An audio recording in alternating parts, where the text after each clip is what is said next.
Hello and welcome to this presentation of Illinois Shine's program resources, including a tour of the program website. I'm Mike Tancredi, Senior Marketing Manager with Energy Solutions. Let's get started. All right, we've arrived at illinoisshines.com and we're going to dive in. The first thing I want to point out is that the site is generally structured into two areas. One is the white navigation bar across the top, which is primarily resources for prospective and current approved vendors and designees and participating entities. And then the blue bar, which is generally geared toward consumers and prospective customers and other interested stakeholders of the program. So we'll dive into each of these areas, but the first thing we'll do is spend just a moment at the website homepage. We want to welcome all of our visitors to Illinois Shines. We have some quick links talking about the program and letting people dive right in if they'd like to.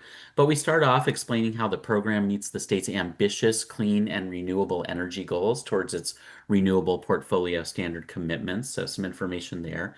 We talk about the benefits of going solar, but also the specific and expanded benefits of going solar through Illinois Shines and those value propositions. We talk about the primary ways to participate in the program, which include the distributed generation and community solar categories. We'll talk more about project categories. And we have some other quick links and resources and some footer links for convenience. But we'll get right into it. And again, we'll start here at the vendor and resource tab. So this tab comprises information that would be useful to people considering joining the program as an approved vendor or designee or EEC subcontractor and what all that entails, some of the resources they'll frequently make use of and refer to, and key updates, information, dates, presentations, and more. So heading over to the Vendors and Designees tab, we want to explain what it means to be an approved vendor or designee in the program, how that's structured, what commitments you have, and how the program utilizes RECs to achieve Illinois' Renewable Portfolio Standard goals. We have a great explainer video from another site that talks more about that. All right, if you're interested in moving forward, we want approved vendors and designees to have an understanding of the requirements. So, what are some of the application materials you'll need to complete, reference materials to orient toward, and program requirements and associated documentation? We share some of the due dates that are specific to individual project categories or all participating vendors. We talk about eligibility, equity eligible contractors who are approved vendors who are majority owned by an equity eligible person as defined under the Climate and Equitable Jobs Act. And we talk about requirements to become a designee, of which there are several types in the program. If you want to learn more about becoming an equity eligible contractor, we've got information there. Talks about how the EEC category was developed under the Equity Accountability System, certification requirements, and opportunities to participate, as well as some of the benefits and support available to equity eligible contractors. We've got information on qualification criteria, on job training programs, required documentation, and finally a link to the application. Returning to the website, we talk a bit more about the equity accountability system, again, formulated under the Climate and Equitable Jobs Act's amendment to the Illinois Power Agency Act, and it supports expanded priority access to the clean energy economy for businesses and workers from communities that have been excluded from economic opportunities in the energy sector, have been subject to disproportionate levels of pollution, and have disproportionately experienced negative public health outcomes. As it relates to the Illinois Shines program, that led to the establishment of the equity eligible contractor category, the minimum equity standard, and more. So, a bit about the equity accountability system and other resources that the agency maintains, including the Energy Workforce Equity Portal to connect solar vendors and prospective and diverse workforce. Further to the equity accountability system, we do share information and definitions about equity eligible persons and equity eligible contractors, again, sharing some of that criteria and FIJA and CJA job training programs that are approved by the program. What are equity investment eligible communities? Those play a role in project scoring in some cases, and equity eligible contractors' ability to access advance of capital, which is one of the features of the program. More information there. We also share information about the minimum equity standard, which is a requirement under CJA with escalating commitments until the year 2030 to meet or exceed minimum percentages of workforce that are comprised of equity eligible persons. So the program includes a process including dates, milestones, commitments, and support materials and guidance for entities who are participating in the agency's procurements to meet and comply with the minimum equity standard. So resources here, FAQs, information and tools to help companies hire and meet equity eligible persons toward their MES commitments. The next tab is a rich tab of resources for approved vendors and designees and other participating entities. They include program documents, including foundational resources that guide the program, including the biannual long-term renewable resources procurement plan. That results in the development of an annual or occasionally more often publication of the program guidebook to guide each program year with all of the requirements, expectations, definitions, etc. for a given program year in Illinois Shines, the same as the Consumer Protection Handbook, which governs both Illinois Shines and Illinois Solar for All, governing the behaviors of participating entities in working with customers or prospective customers and their requirements, obligations, and commitments to the program.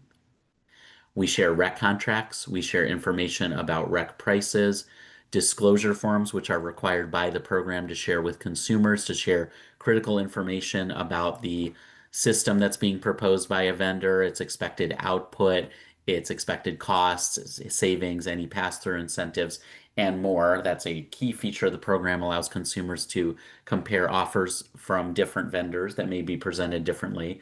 So disclosure form resources. We have some informational brochures that accompany disclosure form submission to customers, contract requirements that are updated each year for both DG and CS contracts, other consumer protection information, including the annual complaints report, information and a link to the Prevailing Wage Hub on the website, and some other resources and forms. I want to backtrack just a little bit to return to the Prevailing Wage Hub. And as the page shares, prevailing wages minimum compensation set by IDOL, or the Illinois Department of Labor, by county for construction activities related to public works. All projects submitted to Illinois Shines, with some exceptions, are subject to prevailing wage. Those exceptions are outlined here, including residential distributed generation projects, DG projects serving a house of worship and not exceeding 100 kilowatts AC, and waitlisted projects as of December 14th, 2021. We also link to the Illinois Department of Labor's resources, which has the authoritative and most current information on prevailing wage. Returning to the AV and designee resources, we have a project category hub that provides information about each of the program project subcategories, including small DG, large DG, traditional community solar, community-driven community solar, public schools, and equity eligible contractors. And we share some information about block capacity. We'll return to that. But within the hub are pages dedicated to each of the project categories, including category-specific information about timelines, processes, resources, and then category-specific updates that are published throughout the year. So spend some time, depending on your project categories, in the associated hub. We do have a vendor-oriented consumer protection requirements and resources page. And again, that aggregates and shares the critical consumer protection and program requirements and resources that vendors must be aware of and compliant with. Some of the other quick links to reports, materials, things we saw at the program documents page. There's some information about net metering credits. There are disclosure form resources, and we'll visit those in a little bit. And then we share information about AVs and designees who may be in position to assist stranded customers, and we'll talk more about stranded customers. We have, forgive me, we have a page, as mentioned, on AVs and designees assisting stranded customers, forgive me, and some of the requirements to do so and FAQs that vendors may have to get involved there. Proceeding, we have a tab dedicated to the mentorship program, and this supports our eligible participating entities or prospective entities in the program to provide training and presentations that cover key program processes and requirements, and approved vendors and designees that are certified as equity eligible contractors and or are minority owned, women owned, veteran owned, disability owned, or are considered small businesses are encouraged and able to participate in the mentorship program. So we share a great deal of resources and information here, including past presentations, more, and summary reports following the rollout of the mentorship program. So please take a look there. We have information on the vendors tabs on the program portal updates. Program portal is where disclosure forms are downloaded and uploaded prior to and subsequent to presentation to customers, and subsequently project applications are submitted. And so we're in continuous enhancement and updating of the program portal, and we share information and updates about that progress there. We've got a tab dedicated to a wide variety of program help guides and application tips.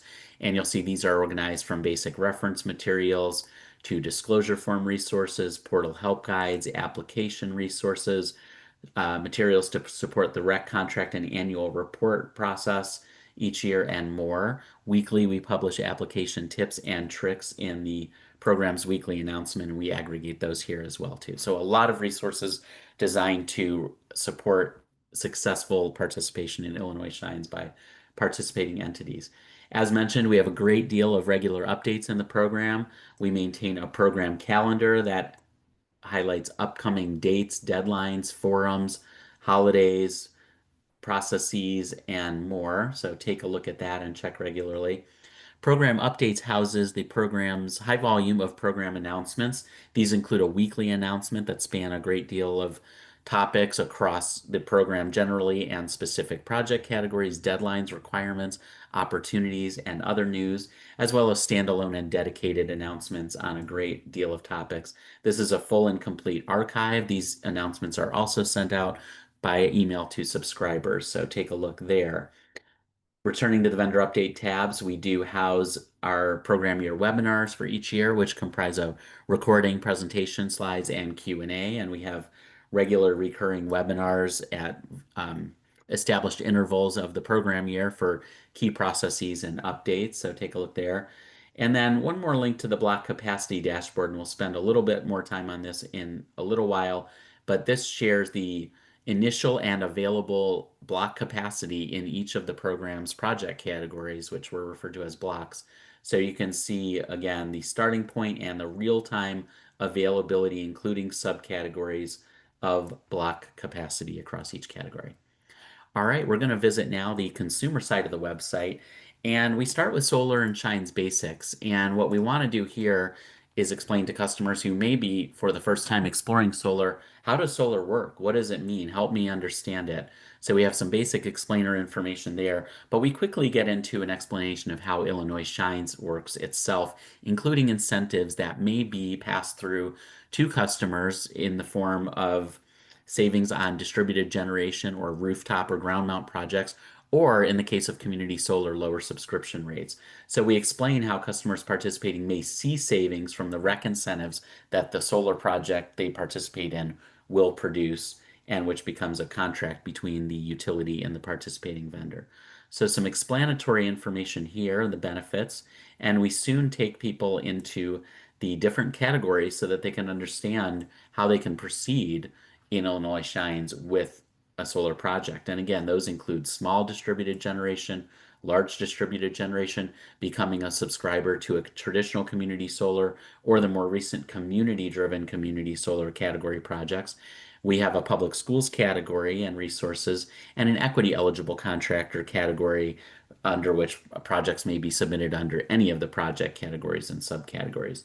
So we'll take customers on that journey, but we do also share some information on system design best practices and considerations. So as they're speaking with a vendor or considering solar and the prospects for what their own participation might look like, including rooftop or ground mount, we want them to understand some concepts there. And then the program also does have responsibility for project inspections per the program guidebook, which is supports a goal of ensuring that projects are properly and safely connected and delivery and passing on-site inspection requirements that the program establishes.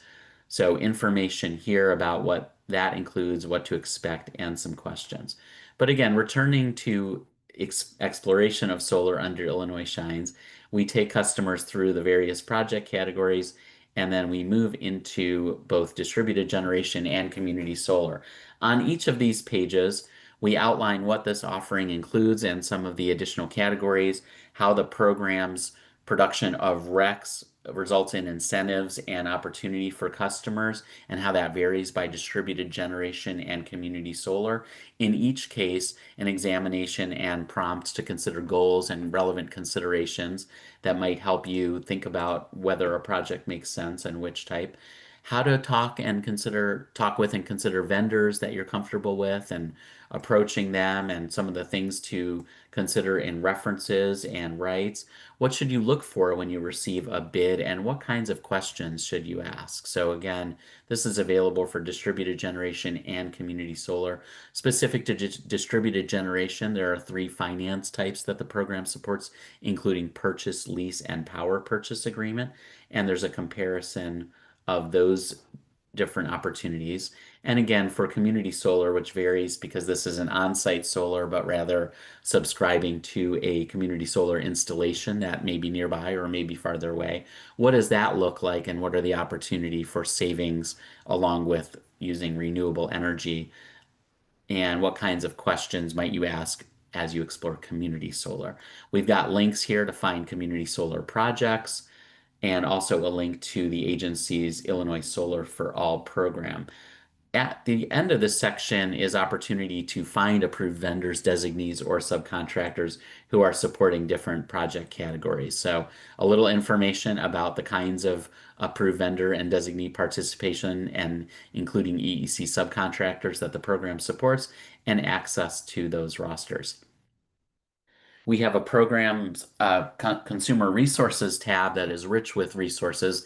It includes consumer education, including disclosure forms. I mentioned those earlier. They're required by the program, and they allow consumers to see the details of a proposed system, its output, its specifications, costs, and any savings, and if applicable, incentives that may be passed through consumers.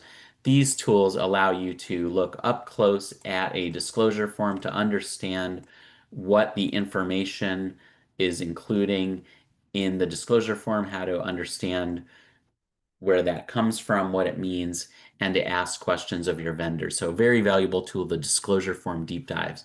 We also provide program brochures and other resources.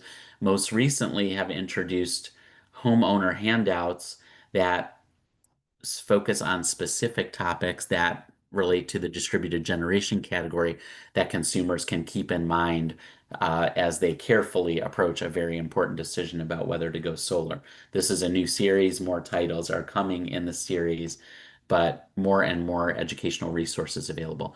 We have a large consumer protection hub. The program is dedicated to consumer protection very strongly, as it is to equity. And in consumer protection, the program maintains rigorous requirements of participating entities and vendors. And this part of the site informs customers about the commitments that participating vendors must make and maintain to the program, but also some of the resources and opportunities available to consumers should they run into a problematic situation in their project. So, if they were to get stranded by a vendor who is unable or unwilling to complete the solar project, how can they get involved in the program's Consumer Protection Working Group, which meets monthly, and more? Access to complaint and violations and disciplinary reports that can inform them of the status or any complaint or disciplinary history against a vendor, and more. So, a really rich section here. Again, we have the program violations and complaints report. These are explained in detail what it means to be a stranded customer. It doesn't happen often, but should your vendor be unable or unwilling to complete the application or project development or installation, how the program can support you. The recently introduced solar restitution program, which provides opportunity to compensate customers who may have been harmed through the actions of a entity who violated program requirements. The monthly consumer protection group, which has a rich history of exploring topics relevant to consumer protection and the consumer experience in this program, and that is open to the public. We have an update on other consumer protection initiatives in addition to the solar restitution program, the escrow process for rec payments to customers, and a soon to launch rec adder program supporting stranded customer. So more information on each of these initiatives is available and in full view for customers. We have announcements that reach customers of major news of major and significant interest to consumers, including new resources and other program milestones. We have frequently asked questions that can support your journey in addition to some of the resources that we shared on other pages. And we also have, returning to the Consumer Protection Hub, a complaint center so that if you do experience a problem on the program or you believe there may be a possible violation of a program requirement by a participating entity, a consumer complaint form is available. Our consumer protection team will begin to investigate the information shared in the complaint and convene and speak with parties to ascertain all of the facts, make a determination of whether a program rule or requirement was violated, and to take appropriate action, which may include suspension or other disciplinary action against entities and support for customers that may have been harmed. So, information about the complaint process. Moving forward in the website, we have a report and data area. We spent a moment in the block capacity dashboard. This is continuously updated and again shares initial and available block capacity across each of the project categories. There's a tab dedicated to the project application reports that can share at any moment the status of our application processing and information required by legislation and the program about projects and their status. I do also want to point out this button, which allows a consumer, customer, or anyone to check the status of a given project using either the application ID or the disclosure form ID or a customer email address. So always can look up projects there.